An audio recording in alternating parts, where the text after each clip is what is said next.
Is that happening now? Get Zola in the background, I see. Yeah, I'm recording it. Fantastic. And you've got Zola. I preferred you with the backlit, to be honest, but we'll stick with this. Yeah, for the time being. I know what you mean. Next time we might do that. I might start billing you as an audience with Kurtz. Yeah, that's fair enough. Yeah. Yeah, I could just put a stand in if I'm backlit and just go and do something else, because you wouldn't know it was me anyway. No, that's a really good idea. You could have a little Bluetooth thing for the voice. Yeah. And just have a mannequin or something. Yeah, you can sit in the corner and have one off the wrist or whatever. Yeah, why not?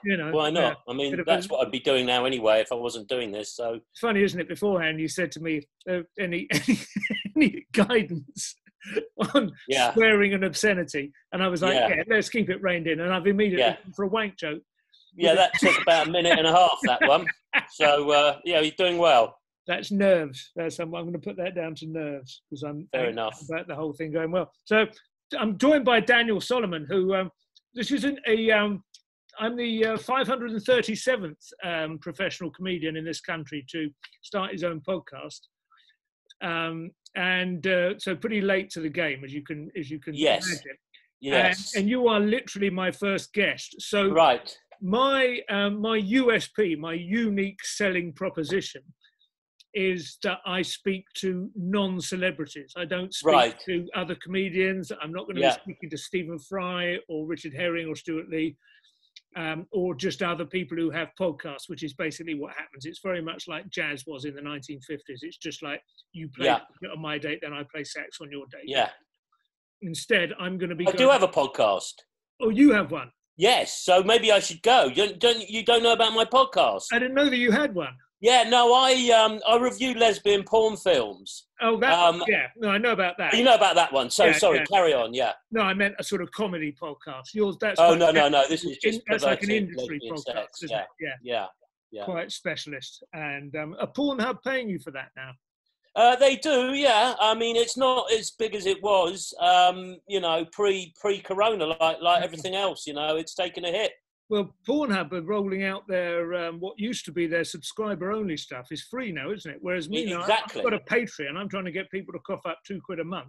Exactly. When people were paying for Pornhub, I was raking it in, to be honest. But now with the free, with the free service, there's no money. It's very hard to find you've always got to be ahead of the curve, haven't you? What's the next? It's like journalism and everything. It's like everyone now is a writer. Everyone's online. Information wants to be free. All this crap.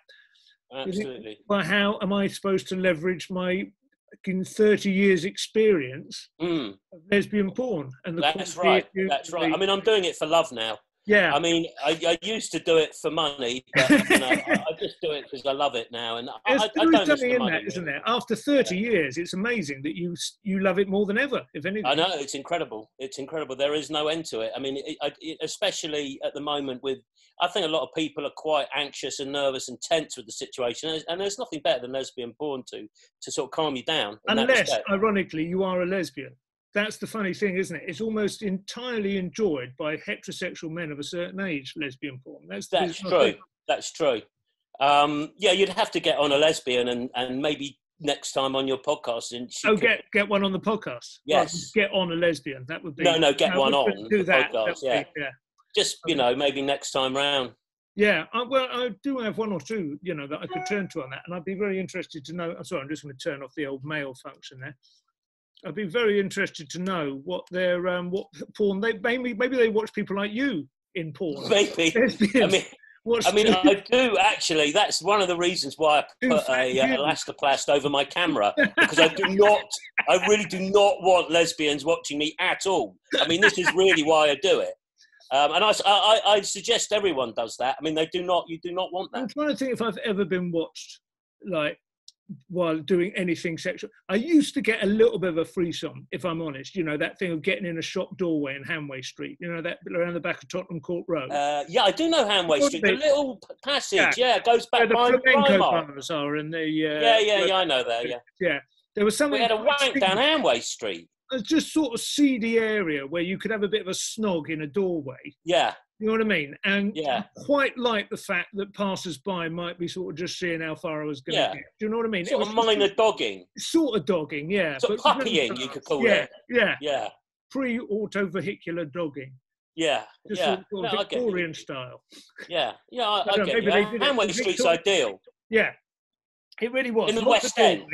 Open till like 3 a.m. So anyone who was still out on the street was obviously up for it. There was no sort of sense that you were going to, some, you know, young person just on their way back home from a night shift. You know, that was all gone. Yeah. And they were all just out for it, you know. I mean, there's probably a lot of lesbians down there as well, looking for watching me, looking to see what I'm up to. I've heard that. Yeah, I've heard that. But you know, those days are gone. You won't be in Hanway Street for a while. They're not in the lockdown anyway. No, that's I don't know. Be interesting to see. I've always had this suspicion. I would, you know, I live in like Hove, and I do know that. Yeah. You live in Hampstead? Obviously, you can legitimately, probably without being stopped. You could get on a bicycle and cycle into Soho and ride around without people noticing that you're more. Yeah. I'm not suggesting you should do that because obviously that's illegal. Yeah. And that's much worse than watching lesbian porn now. Much worse now. Yeah. Much more transgressional. But I've seen amazing photographs of people walking around, you know, Soho and along the Thames is like a mill pond and stuff now. You know, it looks really beautiful and amazing during lockdown. And I would love to go there, although I know I mustn't. You know, I really want to. No, it's incredible. I mean, you know, these pictures that people are getting from drones and on the streets of these major cities are just unbelievable. I mean, it literally is 28 days later, but unfortunately this lockdown is going to be sort of 280 days later at the moment. But I mean, they're incredible. No one would ever think, you know, outside of a sort of neutron bomb that you were going to get photos like that in, you know, ever. Do you think certain film companies are now probably pitching for the right to do a bit of filming just before the lockdown is lifted? I mean, they must be. Well, I would have thought so, yeah. 48 hours of that, and they could probably pay for the lockdown. Yeah, it's ideal. I mean, you know, they want people off the streets. Why not? Go for it, you know. Get down Hanway Street. They should definitely a bit of Hanway Street for a bit of, like, fat bloke porn. Yeah, exactly. And while they're at it, they might as well, you know, get the full benefit of it and you know, do that as well. Release Planet of the Apes.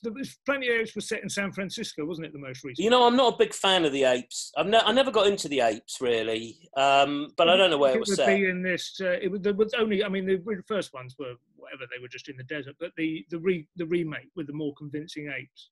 Right. Was it Borneo or the hills of Rwanda? What, the remake?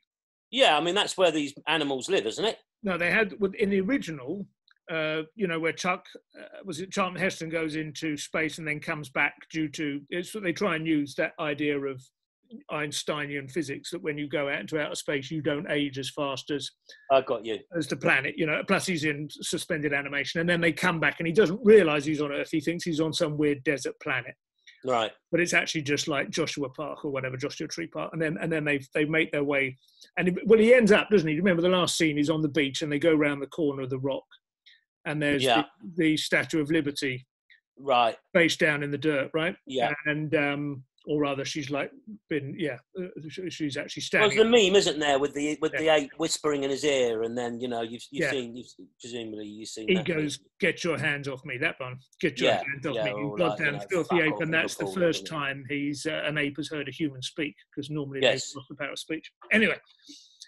in the remake, the most recent ones, there's a trilogy. They are monkeys. That they are chimps. I get fucking mad if you call them monkeys. I've got to be really careful about that if we're moving into that world now. I misspoke there. They are chimps that I think have been subject to some kind of intervention in a lab that's like unleashed a massive dose of serotonin that's sped up their mental evolution or whatever, and they become, you know, like a threat to us and able to operate submachine guns and jeeps. Yeah. And then they get away and they set up in the woods. Have you ever been to San Francisco? I have, a long time ago. Pre shit on the streets, yeah. Right, yeah, pre the tent city, yeah. Yeah. Well, and the bubonic plague and stuff, hopefully coronavirus will clean that out. We'll see. But I'm sure it will. Yeah, I mean, it could well be a cleansing fire. But the Golden Gate Bridge, which, you know, the most iconic bridge, stretches. I know it. Yes, I know that one. Yeah. The other side of that is basically like a wilderness. Well, it's Sausalito, isn't it? It's like a national park, and it's full of pine forests and stuff. Yeah. So that's where the chimps go to, and they live in there. And so then it's kind of like San Francisco is still humans, just about. Yeah. The chimps have got the other side, but it's still humans in a post-apocalyptic sort of. Yeah. Yeah, I get you. So I was just thinking, if it was London, Would it have to be chimps? I don't know. I think it might be. I think it might be rats. Rats, yeah. Yeah. I mean, the rat is I think, is threatening to take over. I mean, I've seen a lot of different bird life in my garden since the lockdown. I'm not sure why. I mean, I haven't seen a thrush since 1978, and now they're all over the place.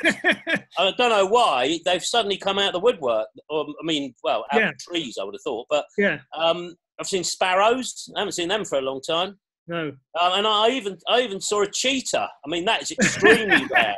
In a tree on Hampstead Heath on my walk, which I go for only once a day. Incredible. That is unusual in Hampstead Heath. You sure it's a cheetah in a tree? It's only a leopard, isn't it, in a tree? I think this was a cheetah. Yeah. It was. It looked like one, but who knows? It is true though. In our back garden, because we're half a mile from the coast, it's normally just gulls, and they are collecting refuse and debris to build a fucking nest with, which I'm going to have to knock off the alcove with a broom at some point. Well, in your house. On the bay window, they find a little bit on the bay window, and they build a nest. I told you this before. They did one a few years ago, and it was right outside the attic window, the dormer window. So it's on the next floor down. You've got gulls virtually like looking in through when you're getting dressed in the morning. Yeah, it's perverted. You can call, they are perverted, exactly. That's what they are. That's what I don't like about it, getting a kick out of it. You can call in, like, rent-a-kill or whatever. Once they've got an egg, you can't touch them, apparently. Oh, don't be ridiculous. Species. It's not an osprey. I know. These are not sort of species that are going to suddenly disappear. No, they are, if anything, thriving because of humans. They're not being driven out by humans. Correct. The population rises. So what, you're not allowed to remove the egg? Sandwiches, yeah.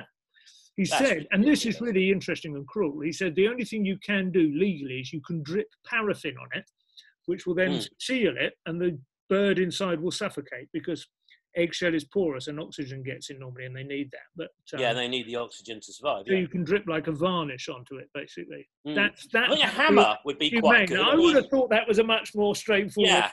You know, it's sort of a lot easier to get hold of than sort of going down or get your can of 4-star or paraffin. I would just sort of 2-inch brush out the window, just like trying to coat the egg properly, making sure you get a good seal. I'm sure you can have an accident and just drop it or but it is your house. I don't understand why there's such ridiculous law. It's absurd. It is absurd. But anyway, my point is, I had always assumed that the reason we don't have other bird life in the garden is because of the gulls. But now the gulls are sharing the garden with blackbirds and sparrows and starlings and thrush. So obviously it was some kind of, I don't know. I mean, this is extraordinary. I mean, we would need to get a bird expert who we both know one. That's true. Explain.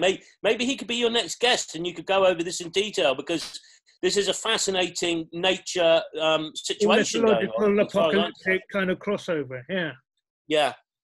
But I even saw in The Guardian, they said, if you've seen any unusual wildlife, do let us know.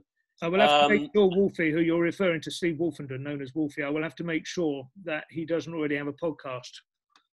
Well, I don't think he does, to be honest. No. I mean, he's not the sort of bloke. I'm not sure he's even got a computer. Probably not even. So, it might be difficult getting him on, actually, yeah. Shall I just send over a series of pigeons?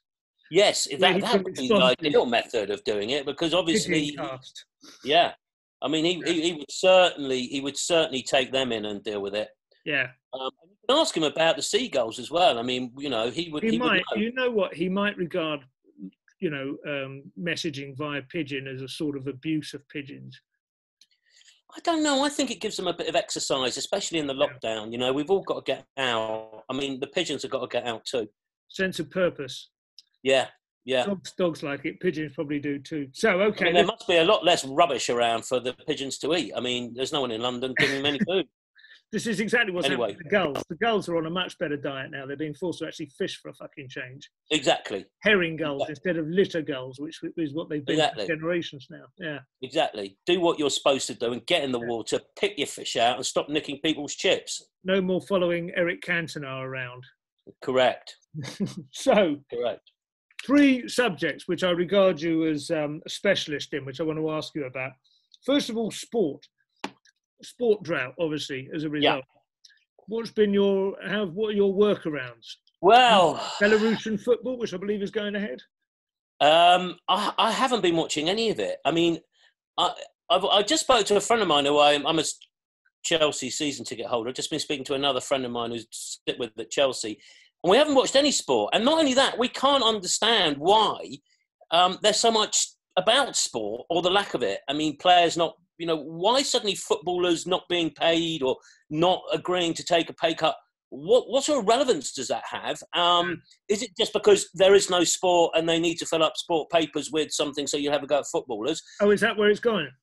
Yeah. I saw the story, and Matt Hancock was behind it. From what I understood, I don't know, it's one of those stories I try and get, like, there was one the other day about a bloke saying somebody or other on Dr. Oz, saying we should send children back to school, the mortality rate would only be about 2 or 3%. Did you see that?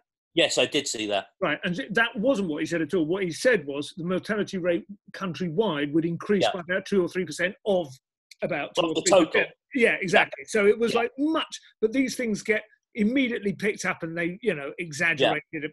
What I think happened with the footballers, there was a suggestion that Matt Hancock was basically blaming professional footballers for the lack of PPE in hospitals or whatever. He was as good as saying it's outrageous that, some Man City striker can pocket 20 grand a week and yet a nurse, I honestly don't think he was saying that at all.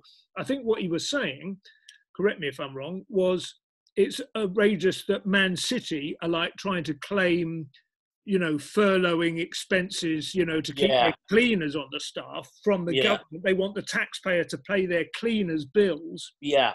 Their wage, the low grade wage earners. Yeah, I see what you're saying. While the professionals are still guaranteed their full weekly fee, and they're not even fucking having a match. And I think well, of course, it's outrageous that footballers who are getting paid £150,000 a week and not playing are still getting paid that, But what I also have to say is, it's not a sport issue though. It's not a sport issue. No. But what I also think is ridiculous is, for instance, Major Tom Moore, who's done this most incredible fundraising. And last time I looked, he'd raised 16 million for the NHS, which is an incredible achievement and what an incredible bloke. Yeah. But it does make the NHS look like the recipient of charity. Yeah. I mean, they should be getting this 16 million from the government. However well he's done, it just sort of leads people to think, let's all give money to the NHS because, they're a registered charity. I mean, they should be getting money without being, without having they've been completely cut loose and defunded by the government now, and they're basically and they're like, please, can you go on your Just Giving page because we're really struggling for some PPE. I mean, that's what it seems like. It's not the case. They wiped out. I mean, they've given them an extra 3.5 billion or something in the last couple of years. Yeah, that's true. They have given them quite a lot, but I do feel a bit sorry for them in a way because I read the other day, I mean, it's probably a randomly grabbed number. It was a bit of a round figure, but I think the demand for hospital-grade PPE has increased 5,000% worldwide now. It's quite difficult to get the supply chains up and running. Yeah. Of course, this is why everyone hates China, isn't it? Because they fucking kept stum about it, didn't give people a chance to, could have had the old mask factories up and running a little bit quicker. Yeah, I personally think XL should have been made into a mask factory instead of. Well, they're not getting any patients, are they? Nightingale Hospital has a capacity of over 3,000. I believe they've got about 20 in there at the moment. Yeah, they haven't got many, and it seems like it didn't need to have been built. But then again, how do you predict? Yeah. If you listen, as we've spoken about before, Professor Ferguson, you would have had sort of half the country needing to be on ventilators before the end of April. I mean, obviously that's not going to happen. No. Thank God. And then it turns out ventilators aren't much cop anyway. Only 50. Exactly. You're much better keeping people healthy. I mean, this is the problem with the lockdown. Yeah. I mean, this is the problem with the lockdown is, there's a lot of people, me included, sitting around eating chocolate on a couch watching Netflix. Yeah. It's not exactly boosting our immune system by doing that. I mean, this is why I think it is essential that they let people get some sun in a park because vitamin D does seem to be quite important for maintaining a healthy immune system. But instead of being shouted at by some copper to fuck off home. I absolutely cannot understand why they have imported, 20,000 Romanians to pick fruit. Well, we've got our entire sixth form sitting at home. Well, this is it. University, what the fuck? I mean, did they ask them? How did the Romanian flights originate? Did someone say to people, do you want to work? And it's like, it's like English people are forbidden by law to work in fields. I mean, what is this? It's not dangerous for Romanians. Is it because of them being vampires or something? So their blood isn't affected by the usual coronavirus? I don't know. They actually move oxygen around. They have no hemoglobin. They're just the undead or something. Is that how they're pictured? Yeah, presumably that's where their immunity to the disease comes from. Yeah, I mean, I hadn't thought of that, but it does make sense. Yeah, does make sense. Transylvanian dominant gene.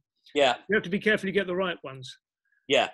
If it gets out of control and they start sinking their teeth into healthy people, then you're talking about probably another epidemic, which we could well afford to do without at the moment, to be honest. Do you remember the famous clip? It's on YouTube of Ceausescu losing the crowd. I do. Yeah. Very much so. Christmas Day, I believe. I think it might have been, yeah. Yeah, it was Christmas Day and there was a murmuring. They're all cheering, and it's that classic Stalinist thing. No one dares stop ever. And then suddenly they did. Yeah, and it all turned nasty. If you import too many Romanians into this country, the government might suddenly have cause to regret it. They know how to communicate that even in time of an authoritarian lockdown, Yeah, that this is not what they want, and you can just sort of see Johnson sort of like listening. Yeah. He's expecting the cheers because standing he's recovered from big hat, exactly. Yeah, and he's recovered, and he's expecting everyone to be cheering, and suddenly the crowd turns, and there's a bit of booing. Yeah. And Johnson, the next thing he knows, there's a coup.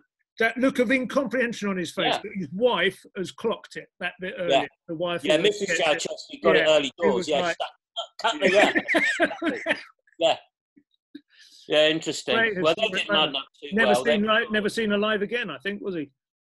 No, he was. I think they might have shot him live on TV. Actually, yeah, I think there was a live shooting. I think it was a machine gun, so they didn't mess about. See, that might be what replaces sport before the Premiership comes back.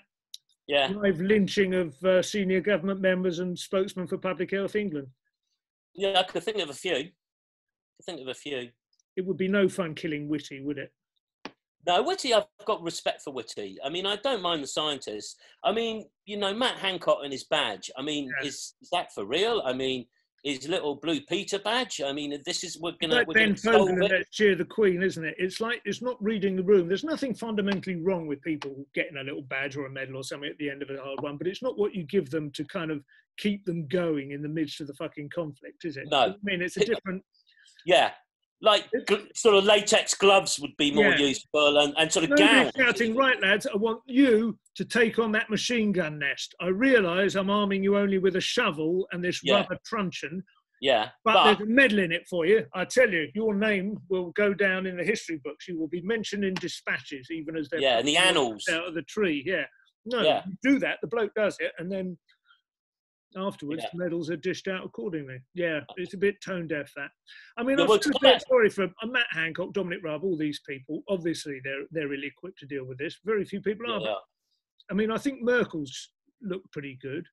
Some people like Macron's style. Merkel she is a scientist, of course. That helps, I didn't know Merkel was a scientist. Yeah. A nuclear physicist or something. I can't remember. Really? Not that. No, something, chemist, I think. Right. PhD. Oh, yeah, she was. There's a little bit of a link there. Your old chemist, Thatcher, Merkel, there's obviously Thatcher, of course, invented Mr. Whippy, didn't she? Yes, she did. And thank God for that. Yeah. I mean, the miners are pleased about that, I know. They've always said, don't worry about the mines. You invented the 99, I strongly believe you want a sizable majority of your cabinet to be, what's the word they use? I want to say TERF. Intelligent? No, STEM. Which one? STEM. Right. I get confused between STEM and TERF. TERF is trans-exclusionary radical feminist. Right. STEM is science, technology, engineering, and maths. Oh, okay, I get you. Yeah, they're the two big four. But STEM, basically genuinely bright, actually do some work at university, grasp existing concepts that are complex and multidimensional, and as against humanities, where you just basically, I didn't really like this poem. Yeah, it was kind of stuff. It's like it's a real degree, is it? It's fine if that's how you want to spend 3 years. I don't begrudge anyone their window in life, but that's who they should be employing. PPE is kind of a little bit on the humanity. You know what I mean? Philosophy, politics, and economics. Yeah, I've got you. What PPE used to be. Yeah. Anyway, it just seems to me a lot of the good rulers they have a grasp of. I don't know, valences or stress engineering, you know, that kind of, you know. Yeah, there doesn't seem to be that anymore. People get into politics because they want to get into politics. Yeah, exactly. So they haven't come from anywhere, you know. I mean, which one sold fireplaces? Williamson. I mean, you know that. I mean, and then he becomes, you know, Minister of Defence. I mean, what's all that about? I mean, you know, I didn't know that, you know, you could do a lot of damage with a fireplace, or it was useful in war. But obviously, it is, or they are. I would say, if I was going to run the world from the ground or create some ground rules, I wouldn't want to create them from the top down, because that kind of thing never works. I'm a big fan of culture and stuff, and, you know, bottom up, you know, the bubbling up from reality into tradition and culture and the way things are. But if I were to look for some benevolent traditions, you should not be able to go into politics until you've demonstrated a good deal of competence in an entirely unrelated field, like one that's tough and competitive, you know? Yeah. At least 10 years of making a living, and not as a kitchen salesman, you know? But somewhere you actually have to know how to build things and run a decent-sized department. This is what Cummings was saying, of course, in his famous Hollow Man speech, you know?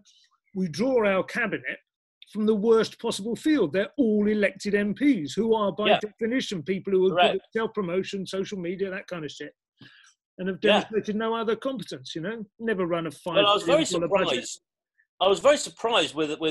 I mean, I was never a big fan of Cummings until I read a very long article about him, which was in the Guardian, and, you know, his centres of excellence and his desire to create this sort of specialisation, scientific and otherwise, and I think, you know, that's probably as intelligent an idea as there has been for a while in British politics. It's that thing, isn't it? It's a really ancient. It was like from the 50s, I think, wasn't it? An American who said Britain has lost an empire and is yet to find a role, and that still, like, always resonates. You feel, well, what is Britain's position now? It has soft power, you know. It has this kind of gentle influence on the world, music and film and arts outstripping its, you know, real economic capacity and all that. Yeah, but it doesn't really know how to define itself beyond that, and that would make sense. You know, an educational centre of excellence, as you say.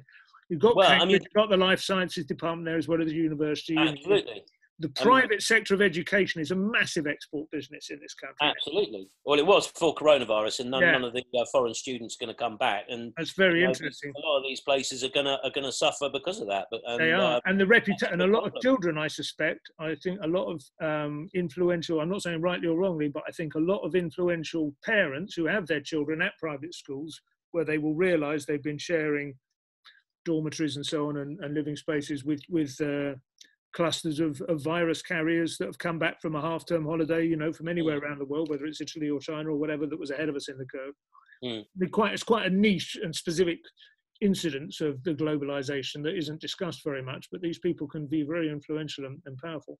Yeah, no, agree. You know, their views. But anyway, Cummings was right about that. I absolutely agree. And then, the other thing I would say, I mean, I did sort of, you know, have a visceral dislike of him. Yeah. And still do in a way. I mean, yeah, but I was impressed with that take. And he's obviously an extremely bright guy. And he obviously has ideas that could, you know, that could do well. But, you know, we'll have to wait and see. He was in a very good position with him and Rishi Sunak, you know, as Chancellor, that between the two of them, they're bright guys untethered by sort of tired old ideologies. I'm not saying they were free of ideology, but they were at least new and fresh and interesting ones. It's a bit of a shame that this has arrived, because I think a lot of people would have been very surprised and would have had to row back a lot on their anticipated, you know, direction of travel of a Johnson cabinet and a government. You know, I think they were all going, oh, Johnson's he is a chancellor, he's an opportunist, he's quite a hollow and superficial guy, but I think he was extremely liberal, and I think it could have been a very interesting Tory administration, very different to what people were expecting and what they'd seen in the 2 years of, like, grinding Brexit stasis, you know. It could have been, although I did read that there are some people on the left who were saying, you know, look, this coronavirus has stopped the worst type of right-wing government from sort of having an effect on the country, because, you know, it's effectively become a sort of socialist, you know, system whereby, you know, people are getting paid, you know, basic income, and this is straight out of the socialist handbook. You know, they haven't had a chance to sort of express their sort of extreme right-wing credentials, which with Brexit and that, you know, people were very worried we were just going to become an offshore deregulated. Singapore on Thames, and instead we end up with exactly what the voters wanted: the northwest, the northeast, the red wall. Pretty much running the shop as economically left as it could possibly. There was a great picture somebody sent of Jeremy Corbyn looking as he usually does, like Obi-Wan Kenobi, and it was like a WhatsApp, shared meme, and the slogan over the top read something like nationalised railways, all businesses taken into government ownership, UBI prospects, strike me down and I will become more powerful than you can possibly imagine. Absolutely, that's his legacy. Absolutely. But I think he'll still row back on some of that. But the other thing I would say, for as one is like the Cummings bubbling up, you should have 10 years of experience in running sizable budgets before you, or alternatively, you don't go into politics at all, and you can work in the cabinet without having been an elected MP. There is that possibility as well. Yeah. But then the other thing is there should be a top limit as well. I would say 60 should be the compulsory retirement age, and you shouldn't be able to. Member? Yeah, cabinet member and MP, to be honest, as well. I don't think you should stand. I don't think I'm not sure. I mean, I still think, you look at some of the old folks who have been there. I mean, I'm not sure you should put a limit on that. Come into the House of Lords. People like Ken Clarke and Dennis Skinner can go into the House of Lords and still be characters and still be quoted and still be entertained and indulged by the press, and sit on select committees and so on. But the real business of politics should be done by people with a little bit more. I'm 55 and I'm already starting. I could sense my, cognitive decline. It's been I could sense it too. What, mine or yours? No, yours. Yeah, mine. Yeah. No, I mean, I'm only joking. No, we all are though. And you can't beat a bit of experience. I mean, maybe 60 is too young, but you could then, there could be a bit of like a little bit of give and take. What I'm basically appalled by is like the prospect of Trump Biden, basically. Yeah, well, that's it's a gerontocracy. It's unbelievable. Yeah, well, that elderly in this country and in America, the boomers that are despised by the young now, have had the best 80 years, basically, that anyone will probably ever have on this planet. Yeah. Peace, prosperity, great rock music, unbelievable growth in house prices. They've had all the technology. Yeah, they've had everything. Benefited from all of the medical advances. Yeah. It's time to pass it on. Do you know what I mean? No, I agree, but then it's not our fault, the boomers' fault, that we still have people like Trump and Biden. It's up to the young people to. Yeah. But then, the DNC to some extent have imposed that. I'm not saying, the alternative was Sanders, who's no younger, for God's sake. It's just extraordinary how they can't seem to get their act together, No, I agree. I mean, how the Democratic Party have contrived to now have another unelectable candidate after being so shockingly beaten with an unelectable candidate in 2016. Hillary Clinton, by comparison, now looks like fucking a cross between that lion in The Lion, the Witch and the Wardrobe. And The Lion, the Bitch and the Wardrobe, I think. Whatever his name was. And, she looks like magnificent, her competence, her humanity, her warmth, her ability can string a sentence together. Yeah, it's incredible. Can talk for more than 5 minutes on a subject. Spent the first 2 years pursuing Russiagate, and it's ridiculous. Trying to unearth. What extraordinary. What are they doing? Yeah, it's almost like they have been taken over and by somebody who is designing them to lose another election. It's incredible. It's exactly right. If there were any evidence of the capacity of Russians to launch psychological operations that undermine a state, it would be what they did to the Democrats in the last 3 years. Correct. I don't know how they did it. Yeah, I know. It's insane. I mean, I've got a sneaking suspicion that Biden won't end up fighting the election because I just can't see him take on Trump in a one-on-one debate and not be totally and utterly humiliated. And Democrats say, look, we've got to pull this guy because, we're going to lose. I mean... They have three possible options as far as I can see. One is that Biden deteriorates significantly and it really does become unarguable, like you're unavoidable, like they have to say, yes, but this guy is not well. And that would be really humiliating. And I mean, I don't know whether the party itself could recover from the scandal, essentially, if it broke. You to say, we knew this and we could see the risk, but we still wanted to push this. Yeah. The second one would be something more the obvious thing is coronavirus. I think that would quite possibly end him. Yeah, or put him out. That may well do. Yeah, may well end Trump as well for that matter. With his, yeah. Well, there is precedent for this. I was just reading a book about the 1972 U.S. election when George McGovern picked Terry Eagleton as a vice president, who they then found out had been in a mental home in the 60s and had electric shock treatment, and he got pulled. And that actually did. I mean, he got an absolute hammering, McGovern, by Nixon in that election. And that did very, very, that did for McGovern. The irony being then that Nixon even needed to take the risks that he did with what became Watergate. Yeah, it was he won every state. Yeah, I think he won every. I think he might have won 49 states, Nixon, in that election. Watergate was after the election, was it? I think. No, it actually started before. I mean, it started because of the election, and he broke into the building in order to find out information about the campaign. Yeah. And he was totally paranoid, wasn't he? The thing with Nixon was, and Watergate, I don't know the story as well as I should do, and I'd like to go back and revisit it. There's a great meme, very funny on Twitter at the moment, which I haven't seen used nearly enough, which is when some fucking half-wit cat lady like Carol Cadwallader or something, believes that she has found Russian collusion in the Nightingale Hospital or something like that, and they put her picture in the first couple of paragraphs of her news story, and then next to it is a picture of Woodward and Bernstein, played by Robert Redford and Dustin Hoffman, from the movie, to imply that, I'm doing real undercover reporting here. Yeah. It's like, this is proper. This is deep throat stuff. I'm journalisming, Yeah. But it seems to me that Nixon was utterly defeated by his own paranoia, not by anything that he needed to do, like going to way beyond what were necessary in order to win and to hold power. Correct. It was ridiculous. I mean, he had won that. I mean, they knew. I mean, the Democrats knew they were going to lose in August, September. It was patently obvious that they were never going to win this election. I mean, why he bothered to even risk it? It's like a Formula One driver 20 laps ahead on the last lap, trying to break a world record. I mean, crashing. I mean, what's the point of it? You could have gone easy. Quite heroic, at least, because it's giving the crowd some fun and excitement. That was Sterling Moss's problem, wasn't it? Yeah, he overdid that. Yeah, but Sterling Moss was no Nixon. No. If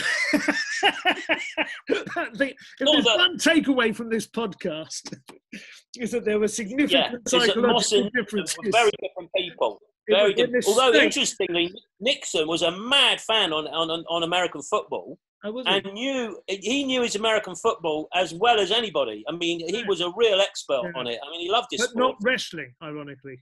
No, not wrestling. Or motor racing. Yeah.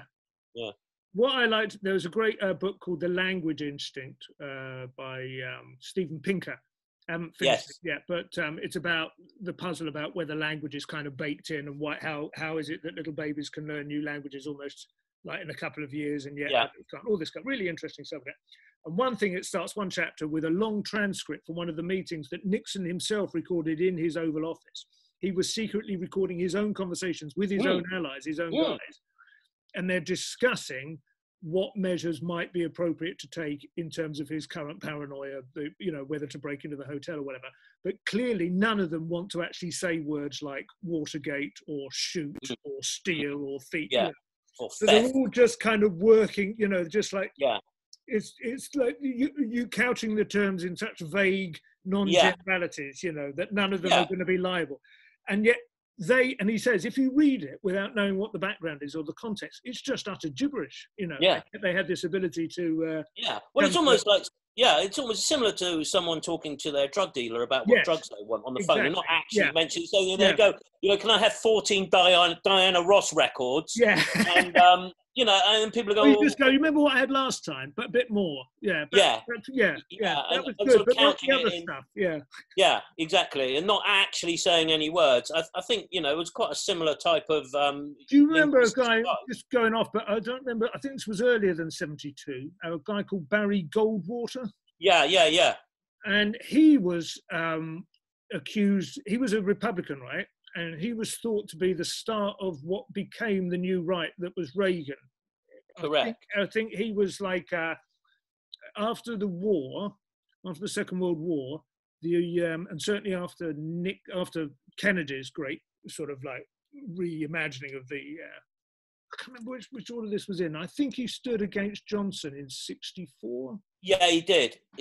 But, he was like, the Republicans were really on the back foot and had no idea about how to respond and how to, you know, represent the Republican message, because Kennedy had just seized the initiative so powerfully. Yeah. And whatever he did was eventually sort of became Reaganism. But apparently he was really successfully tarred with the idea that he was mentally ill. The DNC managed to communicate that idea. They had loads of like, you know, actual psychologists coming on television and going, from studying Mr. Goldwater's speeches and his public appearances, I think we see evidence of blah, blah, blah. And it was all bollocks. Goldwater was, you know, whatever else he was in control of his faculties, and there became legislation, which is, I think, known in the vernacular now as the Goldwater ruling or whatever, which is that it is illegal to interview medical professionals speculating about the mental health and readiness for office and you know, viability of a candidate. But that's been going on with Trump, and I mean, but not officially. The DNC aren't allowed to do that. You can some bloke can write an opinion column in the Washington Post, but I think even then you have to you know, put it in brackets, and you have to kind of say, obviously, it would be inappropriate to attempt any kind of diagnosis without actually having the patient before me. However, no psychologist can fail to have been reminded, or, you know what I mean? You just kind of, you know, use this kind of language. You couch it. Yeah, you try and suggest. But that was about Goldwater, and that was the DNC trying to do that to a Republican candidate, and it worked. You know, kept him out. Probably won, but. Yeah, well, Johnson won in 64. 64, yeah, and then refused to stand in 68, right? Yeah, and then in 68 he didn't stand, did he? No, that was the famous thing. He said, "I shall neither seek nor accept." Yes, and Nixon won. That's right. I mean, after Kennedy was assassinated. Robert Kennedy was assassinated, obviously. Yeah, that's right. Yeah, 68 was the year of tumult, or whatever the word is. That was Memphis. No, that was he was shot by Sirhan at the California primary. Oh no, Kennedy was. I was talking about King. But when was King? Yeah, he was shot at the motel in Memphis. Yeah. Yeah. 68. Yeah. I think it was 68. The two assassinations in the same year, wasn't it? Yeah. Yeah. But I mean, that changed the course of history. Everyone always talks about Kennedy being shot as being the moment that was the great inflection point in post-war American politics, post-war American history, maybe the whole history of the American dream and everything else. But Johnson arguably was more effective and more successful at getting through the legislation that Kennedy had in mind that did change everything, to the extent that he wanted to change things, the Civil Rights Movement, the Immigration Act, all of those things that basically like laid the groundwork for modern America as we understand it today. Yeah. All of its tensions, all of its unresolved issues, but also its what had previously been, and all the major sort of block voting tendencies and so on. That was all done by Johnson. And I read something, I can't remember if I talked about this, but it was quite interesting. He's not, I think anyone who studies politics recognizes him as a giant, and yet he's not one of the famous, he's not like off the top of everyone's tongue in this country, like Kennedy, Nixon, Reagan. You know, Johnson would be down because he took over in the circumstances he did. I mean, it's like Gerald Ford. I mean, you know, he didn't win it. Well, I mean, he became president because the president was you know, incapacitated. Otherwise, you know, out of office. Yeah. Yeah. Yes, that's true. I think it's quite interesting. Somebody compared him to, of all the approval ratings, here's a quick trivia point for you, and we'll wind up on this one. Of all the approval ratings in the year that a sitting president goes into his final year of office with, post-war era, whose do you think was the highest ever? Since approval ratings were taken by professionals. Probably Reagan. Carter. Yeah, I was going to say that. They until hit him up though on the old hostages, didn't they? Exactly. Until he lost control of that hostage situation, he was the only one. I think his approval ratings were like over 50%, which was previously unheard of, pretty much. You know. Yeah. And then, of course, he lost control. Yeah. Well, he got well and truly done. Yeah. But I mean, that was definitely. I mean, there was definitely a conspiracy there not to release them until he lost the election and Reagan had got in, and it was you know, that's what lost him the election. That's way worse than anything that happened in Watergate, really, you know, in terms of actually having an impact, you know. But the interesting thing was, somebody said, despite being, he was the classic outsider as well. Before Trump, he was another outsider. He was the peanut farmer, you know. Yeah. And I mean, he didn't have loads of contacts in Washington. That's what people liked about him. But as a result, he got nothing done. You got virtually no significant legislation through because it's all about the contacts you built, who you know. Whereas Johnson took office having 30 years on the circuit, loads of favourites to call in. If you're not in the swamp, you don't get the legislation passed. You know. This is what we've learned. It's all about being in the swamp these days. You've got to get in the swamp monster. Yeah. On which note, Danny, I'll release you to get back into the swamp. Thank you very much indeed. Very nice to see you, and I will see you shortly hopefully in person, if not on Zoom. In domestic Zoom. In the meantime, next time you do one of your lesbian porn podcasts, sure, I'd be delighted to be a guest. Absolutely. I'll factor that in. Scratch my back, I'll scratch yours. No problem, mate. You take care. All the best. Ta-da.